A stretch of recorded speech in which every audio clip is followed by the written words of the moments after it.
Hi there. I'd just like to start my introducing our video, but before I do that I'd like to have a little word with you about how I see this entrepreneurship module. I was a little bit apprehensive at what I see as government imposed educational systems on a syllabus that would previously be purely at the disposal of the lecturers. And I found it quite worrying that the government were intervening in this way, in such a capitalist-like way, and with the agenda purely based on making money, and inspired by such things as Dragon's Den and, to my mind, Thatcherism. So we decided to go down a different angle, and we thought we'd try and develop something that was no use for making money and was not profitable in any way, but hopefully a little bit more beneficial towards the mind and the body, possibly even the soul. With this in mind, this is how we ended up developing our product that is unmarketable in its first instance. Thank you. I'm Chris Killingley. I'm Rory Farm. I'm Will Kendall. And together we are the Capitalists! Hello and welcome. I'm Rory Fong and I'm here to present you with this afternoon's news. Today we will be discussing the idea of Drekly and Zen as a literary theory. My colleagues, Chris Killingley and Will Kendall and I, wanted to incorporate some of the ideas that we learned from our own course at Truro College, Applied Literary Studies. This has consisted of modules such as literary theory, the history of literature, and identity and nationhood, which includes a particular case study on Cornish identity. Being the only one in my class who is not originally from Cornwall, I was a bit hesitant at first to learn about something that I knew nothing about. A few weeks ago, however, we were lucky enough to sit in on a guest lecture by Bert Biscoe, a local poet and politician who helped make things a lot easier, not only for me, but for the entire class.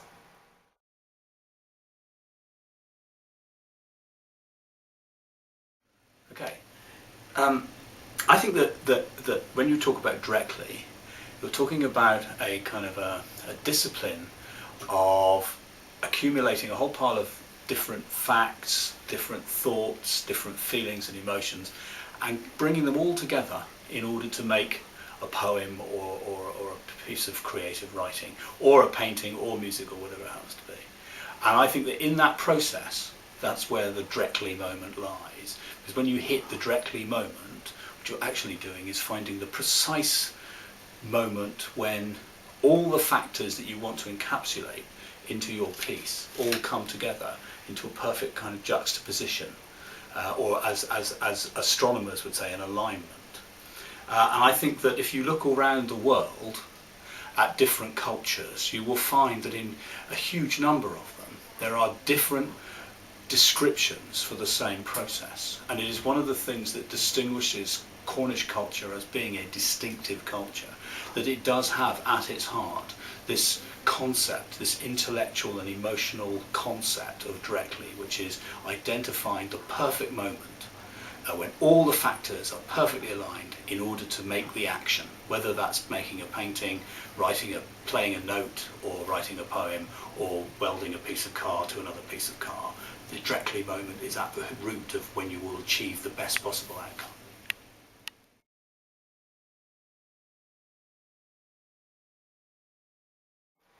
Bert Biscoe was actually the person who introduced us to the term Drekly and inspired us to make this presentation. From what we have gathered from Bert Biscoe and our own findings, we have discovered that the Cornish word Drekly derives from the English word directly. Online sources have defined the term Drekly as being the following: at an unspecified time, ranging from straight away to a short or long time in the future, but it will at some point have been done. An example of using the word Drekly would be, I will do it directly.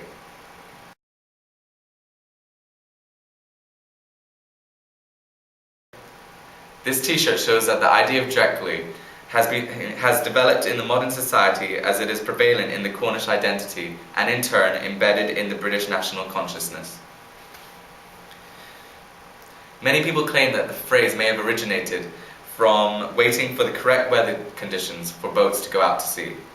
Bert Biscoe further explained that the term Drekly can be compared to Zen, a Buddhist doctrine that enlightenment can be attained through direct intuitive insight. Now let me pass you over to Will Kendall, who will explain to you how the term Drekly can be applied to some of William Shakespeare's work during the Elizabethan period. Thank you, Rory. So going on what we've learnt so far, to recap, we decided we didn't want to make any money from this. We learnt that Bert has said that Drekly is a concept that applies to the whole idea of writing things, and we've learnt about what modules we've had so far. So with all this in mind, we wanted to take this idea further and try and apply this Drekly Zen literary theory to some Elizabethan texts. But not everyone is overly familiar with the Elizabethan texts, so we decided to try and make this more accessible and more easily understood by Joe Public. And for this reason alone, we chose Baz Luhrmann's Romeo and Juliet, perhaps one of Shakespeare's famousest works reinterpreted by a modern day director. I think this clip we're about to show you best represents how Shakespeare might have been using similar ideas as the ones we've been talking about today within his writing abilities. And if you'd like to take a look at this and see if you can spot the essence of Drekly Zen within this clip, and if not, we'll have a little talk about it afterwards anyway. Thank you very much.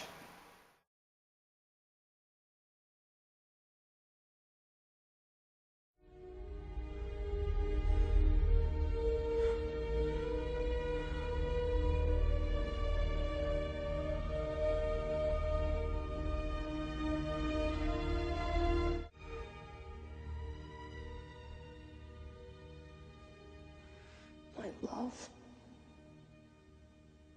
my wife, death that hath sucked the honey of thy breath hath had no power yet upon thy beauty. Thou art not conquered.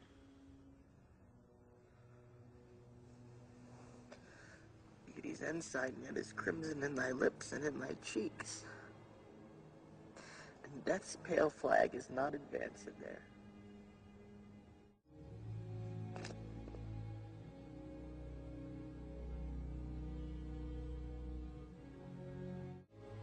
Seal with the righteous kiss.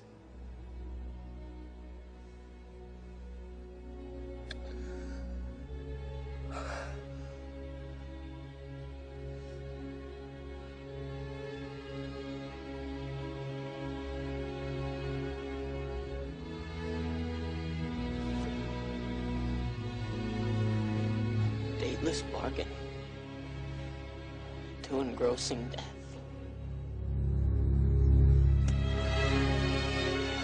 Romeo.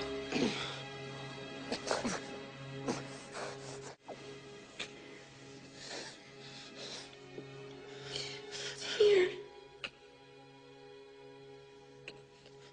Poison.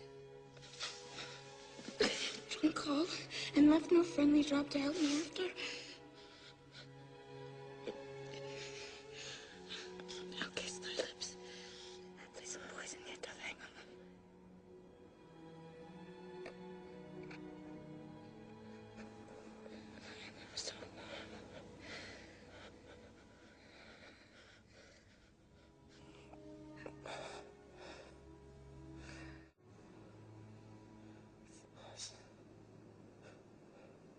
With a kiss.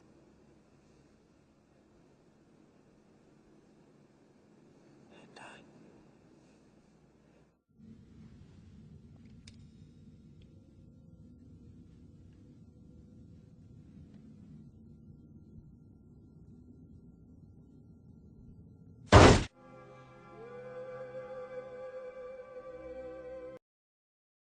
Now, as we can see from this clip, Shakespeare was definitely using a structuralist approach when he wrote this.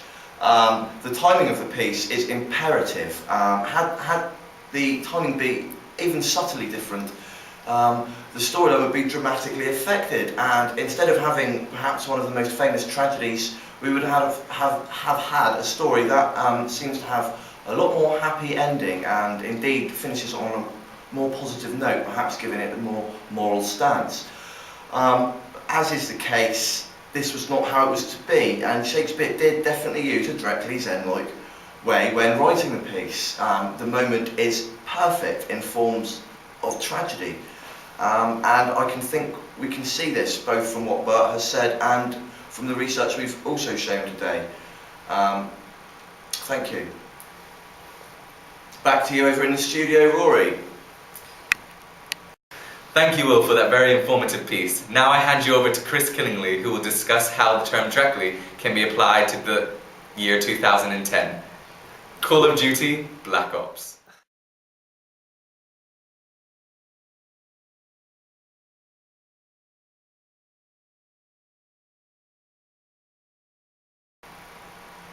We will now continue with Chris Killingley, who is going to explain how the term Drekly can be applied to the future, with cryogenic freezing.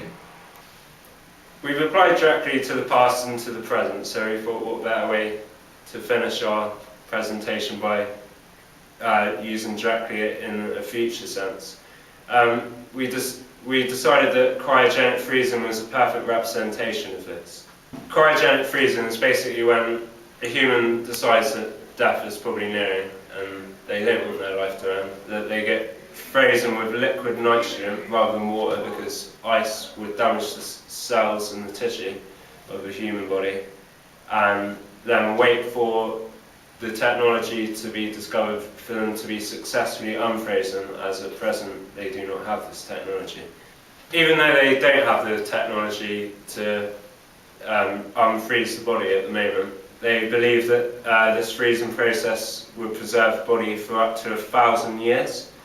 If we relate this to the Drekly theory, it's obvious that we're waiting for a point in time within the next 1,000 years where the technology would be discovered to unfreeze the body and continue with life. The anti-capitalists would just like to say thank you and wish you all a very nice day.